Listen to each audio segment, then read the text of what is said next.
I've been a human rights activist for almost 20 years. As a documentary filmmaker, I've been on the front lines of many of our nation's biggest scandals and protests. From that perspective, I've been an eyewitness to the rise and fall of numerous people-powered movements. Nearly every organized resistance I've been a part of has ended just inches from victory for the same critical mistake: infighting, when members of the same group turned against each other. It often begins with whispers about the most prominent spokespeople of the cause. These rumors typically sound like, "I hear John is controlled opposition," or "some people are saying Jane is compromised." While the use of infiltrators and agitators is a very real thing, I've yet to experience one scenario where such a label was accurately applied. And suspiciously, these labels are always branded on the people who are making the most progress. With the degradation of their reputation goes their contribution to your life. Prior to social media, people actually sat down to dialogue through their differences. Today, without solid evidence or sufficient inquiry, we go directly to our keyboards to vent our suspicions. Even after the rumor is proven false or simply fades away, some level of doubt and division always remains. This is all by design.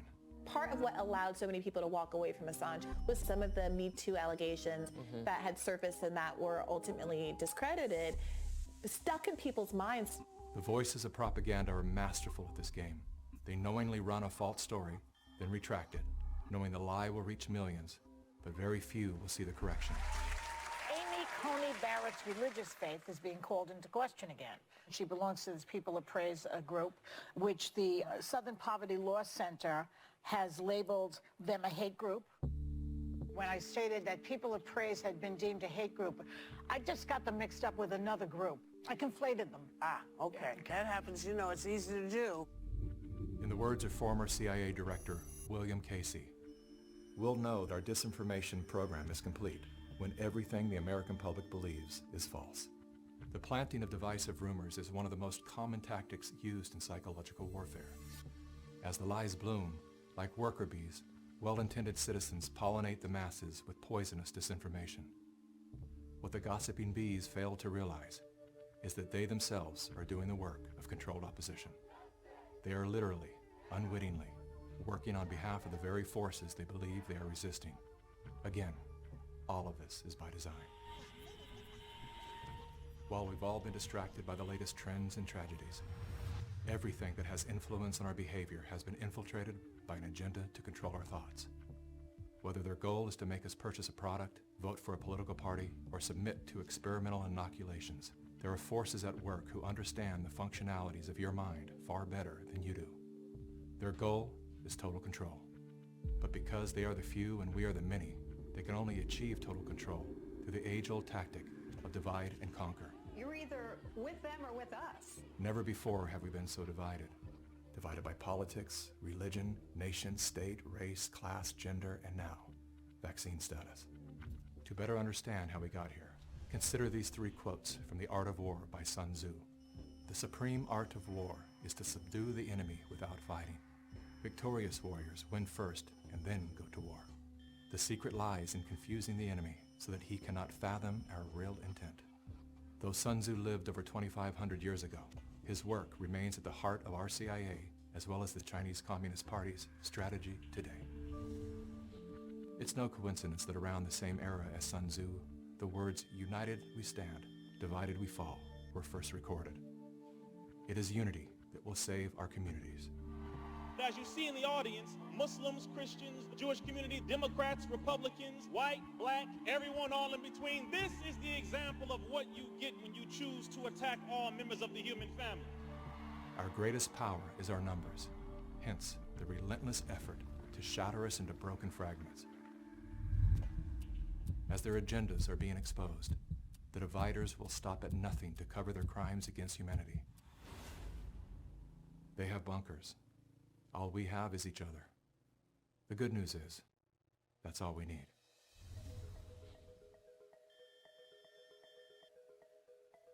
Though we are intrinsically interconnected, our minds are being wired to obsess on our differences. Contrary to social indoctrination, we do not have to be ideologically aligned to stand together. We don't even have to like each other.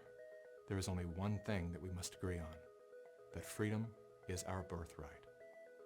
Now is the time to let go of whatever it is you're holding on to that keeps you divided from your friends, family, and fellow humans.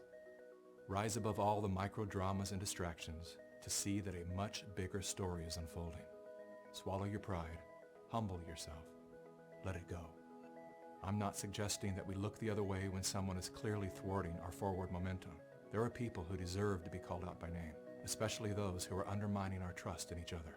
But even then, we should remember that there is a human life being affected by our words. We've been so conditioned to believe we are powerless that we've become careless with our power, like toddlers with loaded guns.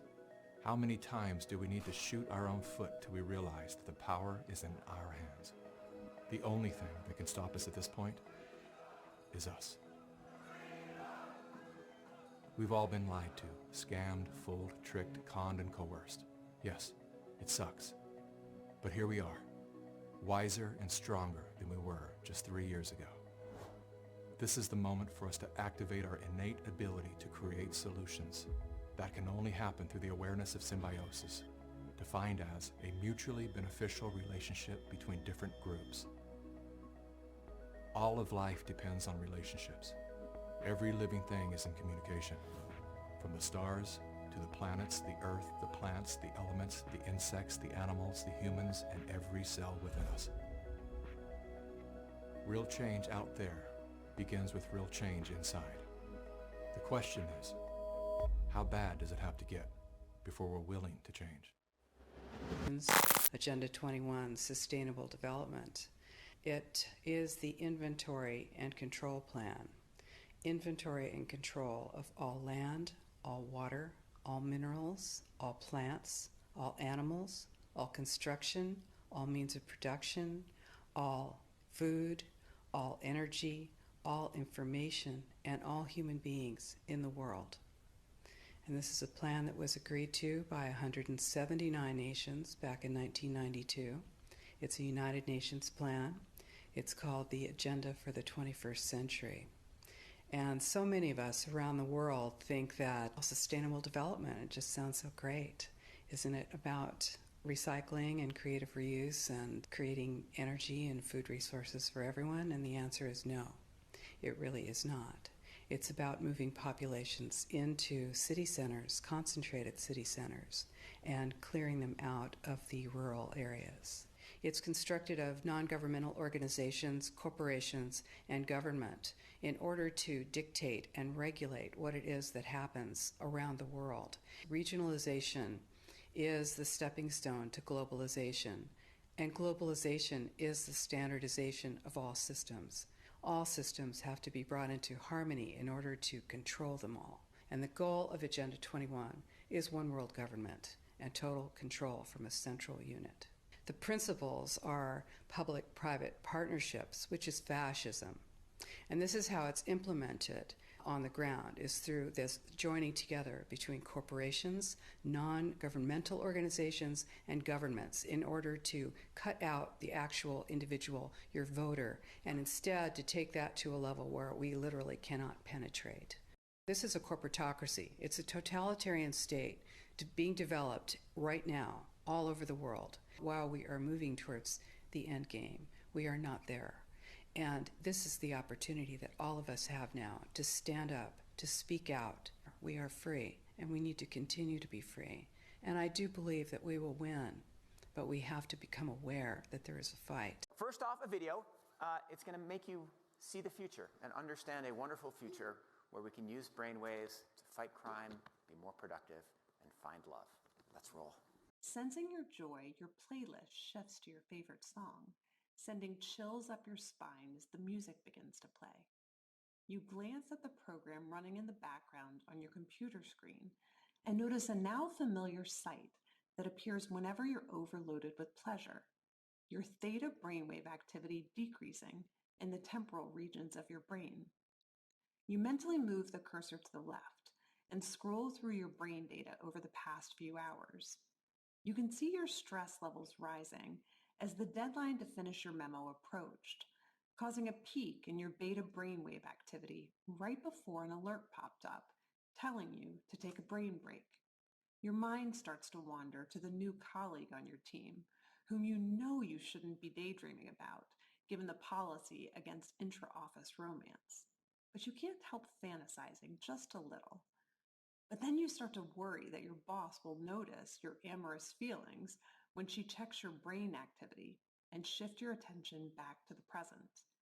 You breathe a sigh of relief when the email she sends you later that day congratulates you on your brain metrics from the past quarter, which have earned you another performance bonus. When you arrive at work the next day, a somber cloud has fallen over the office.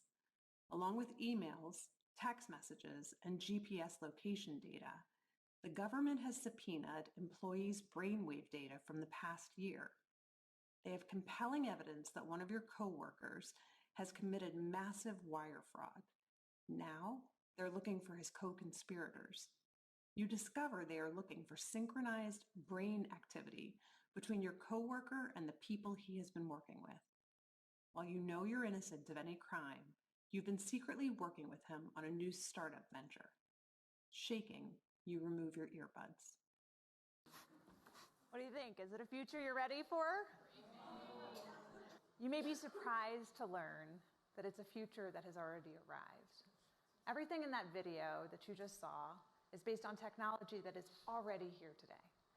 Artificial intelligence has enabled advances in decoding brain activity in ways that we never before thought possible.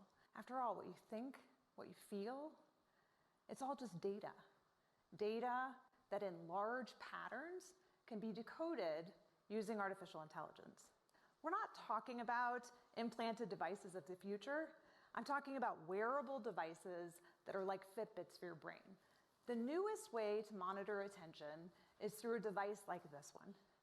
These are EarPods that are launching later this year.